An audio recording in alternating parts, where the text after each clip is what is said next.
আমরা সবাই দীর্ঘদিন যাবৎ আমরা ঐক্যবদ্ধভাবে কাজ করেছি এবং যুগপৎ আন্দোলনে আমরা রত ছিলাম। এই সরকারের এই ফ্যাসিবাদের পতনের লড়াইয়ে অত্যন্ত সাহসী এবং কার্যকর ভূমিকা পালন করেছে 12 দলীয় জোট।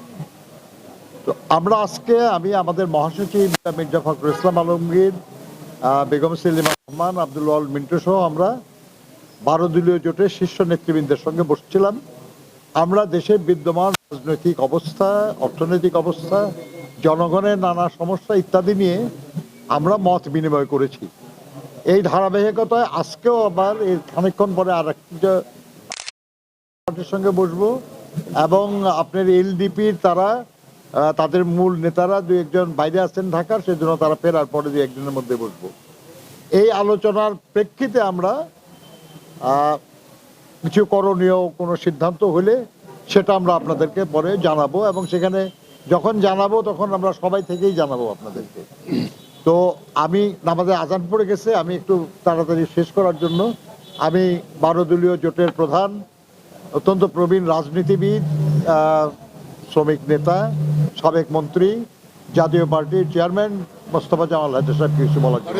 12 দলীয় জোটের নেতৃবৃন্দ এবং বিএনপির স্ট্যান্ডিং কমিটির সম্মানিত সদস্য জনাব নজরুল ইসলাম খান, উপস্থিত সাংবাদিক বন্ধুগণ, আসসালামু আলাইকুম।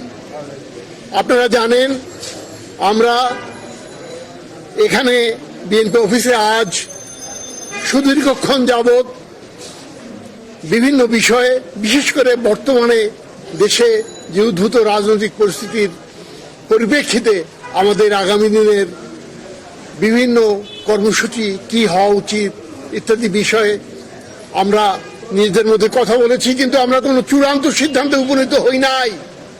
বিএনপির স্ট্যান্ডিং কমিটির মিটিং আছে, কাল পরশু তরশুর মধ্যে ওনারা সিদ্ধান্তে আসবেন। আমরা নিজেদের ভিতরে কেবল কিছু কথাবার্তা বলেছি, মত বিনিময় করেছি। সাংবাদিক বন্ধুগণ, আপনাদের কাছে আমি শুধু বিনীতভাবে এই কথাটুকুই বলতে চাই যে 12 দলীয় জোট এবং বিএনপি এবং দেশের ফ্যাসিবাদ বিরোধী যে রাজনৈতিক শক্তিসমূহ দীর্ঘদিন যাবৎ যে আন্দোলন করে এসেছে, আমাদের সেই আন্দোলনের এবং সেই ঐক্যের প্রয়োজনীয়তা ফুরিয়ে যায় নাই। আগামীতে সেটা আরো গভীরভাবে অনুভূত হবে। আমরা সেই বিএনপির সঙ্গে অন্যান্য রাজনৈতিক দলগুলিকে নিয়ে অতীতের ন্যায় আমাদের কর্মসূচি আপনাদের সামনে খুব শিগগিরই ঘোষণা করব। আপনাদের সকলকে ধন্যবাদ। আসসালামু আলাইকুম।